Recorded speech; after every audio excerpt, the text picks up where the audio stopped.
এটা একটু টেনশন লাগলে আবিয়াজ কাহন থাক থাক না না এটা তো কি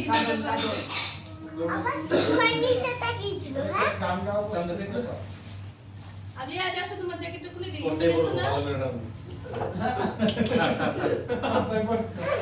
না না এটা তো কিডা ব্যক্তি তো আমার কোনটাই বড় হইব কেমনে গেছো তুমি নাচতে নাচতে কি ব্যান্ড অফ করে দিলি গেঞ্জি খুলে গেল এই দেখো